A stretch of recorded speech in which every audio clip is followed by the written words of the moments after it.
The second Stanley Cup Semi-Final series begins today with the Kings of the North, Montreal Canadiens. Kind of makes me want to puke when I say it like that. Travels to Las Vegas to take on the Golden Knights, who are in the semifinals for the third time in their 4 years of existence. A pretty remarkable run to start the franchise. So, boys, what do you think is the key to the series for each team, and what are your predictions for the series? Uh, well, right off the bat for me, Vegas is a deep team, right? So that they have to roll four lines because Montreal has been successful rolling four lines. And if you look at the four across, it's I don't want to sound like we said this about Toronto, but obviously Vegas is a superior team to Toronto, but they're just so much deeper down four lines. They hit, they skate, they're essentially what Montreal is with a lot more skill, if that makes any sense. So as long as Vegas rolls the four lines, their defense are fantastic. Pietrangelo's a beast, and they're getting a lot of value out of that guy come playoff time. That top pairing of Pietrangelo Theodore is going to see a lot of time, and whoever's Montreal's their top guy, they'll be shutting them down quite a bit.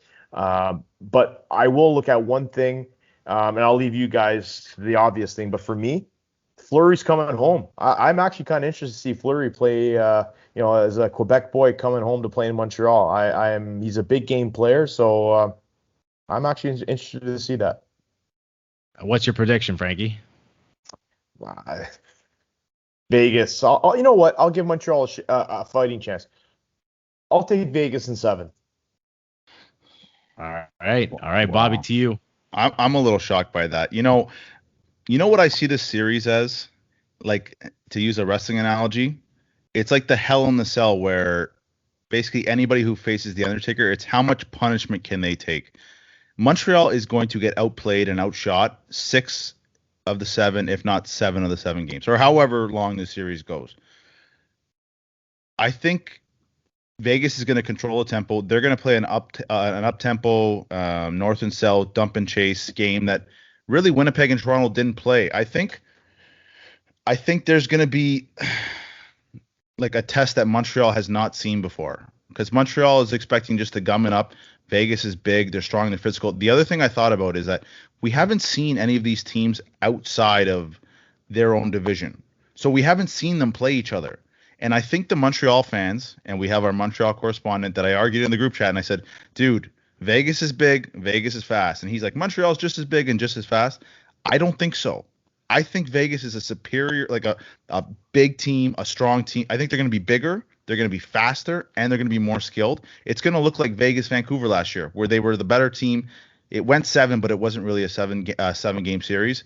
And it's going to be like college football, where we see a team in the SEC play a team from the Pac-10, and the Pac-10 team looks big until they get into the ring with the SEC team. So I think there's going to be a big culture shock for the Habs in this series. So you're taking Vegas in how many games? See, 6 is such a cop-out. It's so easy. I'm going to go Vegas in 5. But with Carey Price, listen, I saw Vancouver almost win a series last year against this Vegas team. Montreal can win the series. They won't deserve to win it, but they can win it. So I'm going to take Vegas in 5 because I think Vegas is going to be the superior team. Okay. I personally think Mark Stone is going to get hurt or injured first game of the series, which will go just par the course for the Habs. And I'll give the Habs credit. It's not their fault that guys have been suspended and got hurt early on in the series, but they've certainly taken advantage of it. So if you look back to the Habs Stanley Cup runs in 93 and 86, those were not teams that were expected to win the cup in both of those years. And they just got hot at the right time, got a lot of luck, got a lot of goaltending, and this is part of the course for the Habs. They're good at being the underdog. I think Carey Price is playoff price is a real thing, and he's probably going to steal a series. I'm taking the Habs in 7. Ooh, we got a reverse jinx there. That is 100% the reverse jinx. A little bit. Part of it, yes, but yeah. I actually think they have a really good shot at winning this